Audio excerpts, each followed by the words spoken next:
بسم الله الرحمن الرحيم.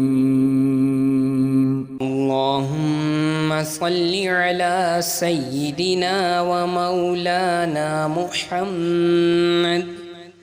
صاحب التاج والمعراج والبراق والعلم دافع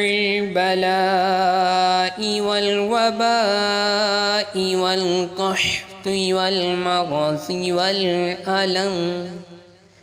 اسمه مكتوب مرفوع مشفوع منقوش في اللوح والقلم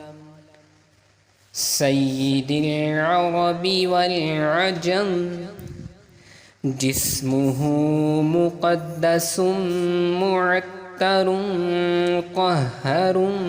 منور في البيت والحرم شمس الضحى بدر الدجى صدر العلا نور الهدى كهف الورى مصباح الظلم جميل الشيم شفيع الأمم صاحب الجود والكرم والله عاصمه وجبريل خادمه والبراق مركبه والمعراج سفره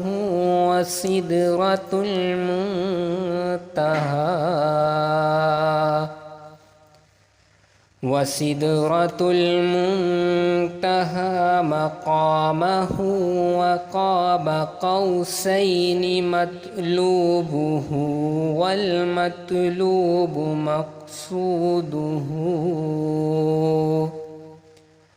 والمقصود موجوده سيد المرسلين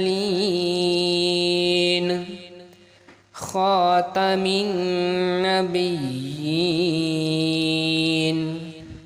شفيع المذنبين أنيس الغريبين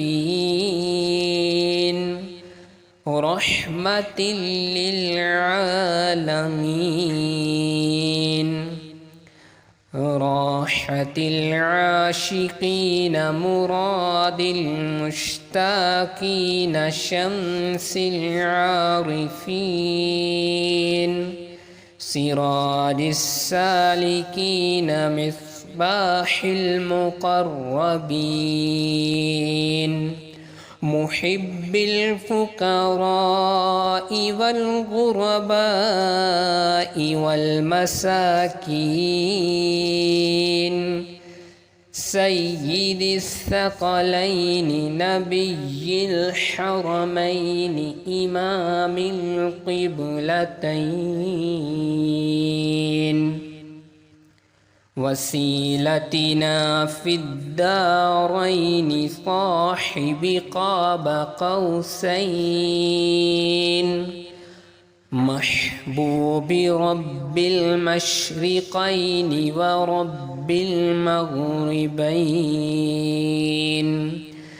جد الحسن والحسين ومولانا ومولى الثقلين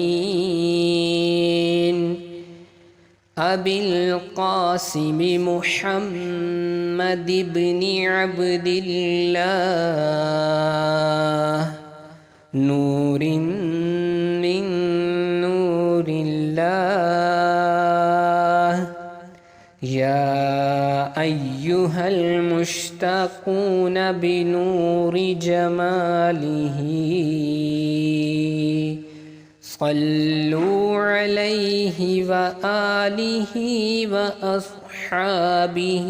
وسلموا تسليما